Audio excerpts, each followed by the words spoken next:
低调谦逊有内涵，有着亚洲人参的称号，原来就是它。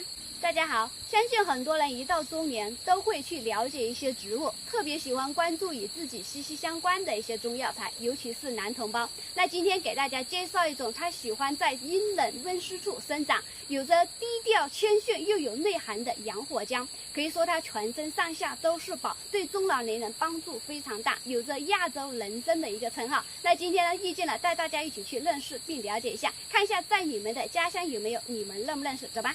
就在这个阴凉湿润处发现了全身是宝的这种植物。我们都知道人一上年纪都会忘记这忘记那的，那像这种植物呢可以起到很好的一个帮助。那我们直接进去来了解一下，看一下有多少人认识的。这个就是它的一个叶片，有点椭圆形的，上面像飘了一层像亚白色一样，刚刚看上去呢有点油光发亮的这种感觉。可以看得到呢，它的一个背面啊比前面的纹路还要清晰，但是它有一个非常可爱的名字叫洋火姜，你们听过吗？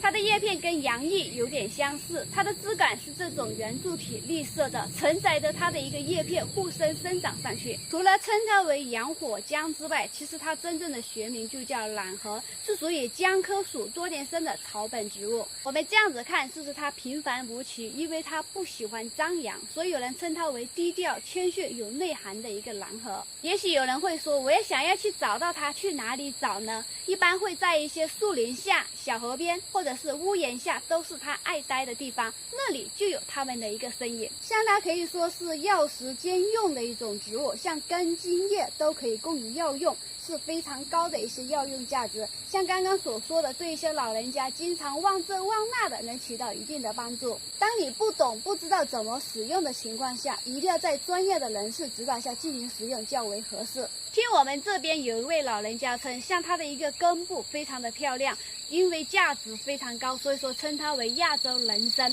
在他眼里啊，这种植物是非常好，他一般遇到的情况下会把它采摘回去晒干留着备用。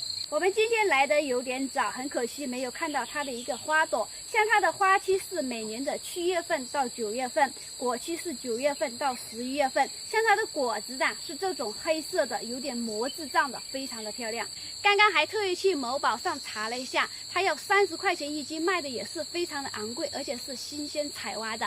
不知道在看视频的朋友，在你们的家乡有没有？你们有没有吃过？真的是没有想到啊，这种植物看起来平凡无奇，没想到呢对老人家却有非常大的一些帮助。像它全身上下都是宝，药用价值也是非常的高。不知道在你们的家乡有没有哪些人懂这一块的，可以把你们更多的知识在屏幕下方进行留言分享探讨一下。